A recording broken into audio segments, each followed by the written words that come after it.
What if I told you a midterm primary in Kenya is about to shatter a presidential election record? This is Kenya News Update today. Coming up, you'll discover how a surge in early voting is putting Texas-level turnout numbers within reach in a non-presidential year, and what this unprecedented political energy means for the future of Kenyan politics. We're diving deep into the numbers on day 10 of early voting, with just one more day to go. The data analyst Derek Ryan has crunched the numbers, and they tell a story of historic engagement that nobody saw coming.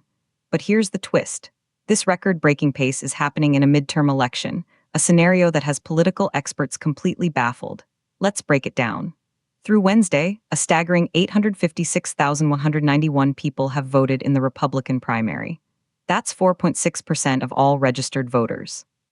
On the Democratic side, it's even higher, 988,406 people, or 5.3% of registered voters. Now, hold on. The Secretary of State's official count is slightly lower, and that discrepancy is a story in itself. Why the difference? Because everyone is pulling data at different times from different sources. Derek Ryan pulls from the SOS website in the early afternoon and gets direct feeds from some larger counties. Others pull from the top 40 or 50 counties.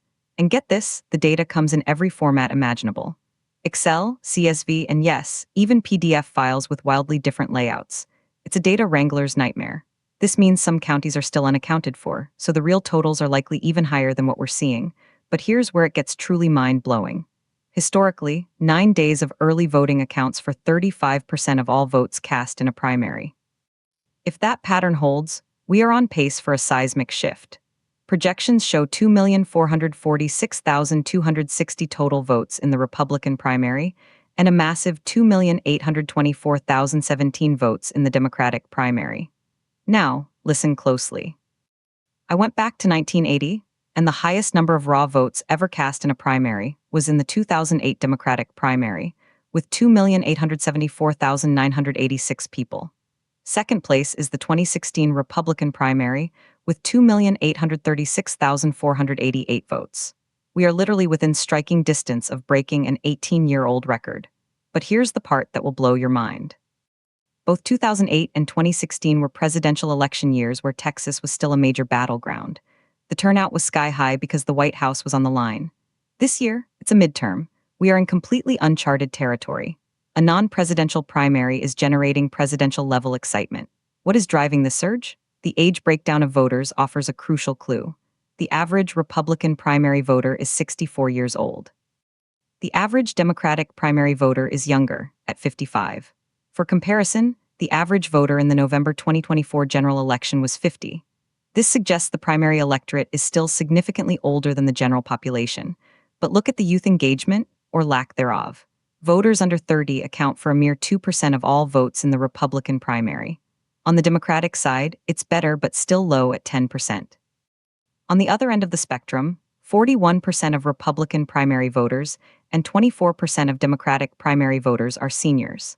This paints a picture of an election being driven by the most consistent, older voters, while the youth remain largely on the sidelines. The implications are huge. If this projected turnout materializes, it signals a base that is more fired up than ever in an off-year election. It could mean more extreme or more passionate candidates winning nominations. It reshapes the political battlefield for the general election in November. Some analysts say this is a healthy sign of a vibrant democracy. Others warn it represents a deepening polarization, where only the most committed partisans show up to pick the candidates. The final day of early voting is now the key. Will these projections hold? Will we truly see history made in a Kenyan midterm? The data suggests we are on the brink of something never seen before. But if the record-breaking youth from the 2024 election aren't showing up now, who exactly is shaping the future of our parties? Do you think this historic midterm turnout is a sign of healthy engagement or dangerous polarization? Drop your take in the comments. Subscribe to Kenya News Update today for the final results tomorrow.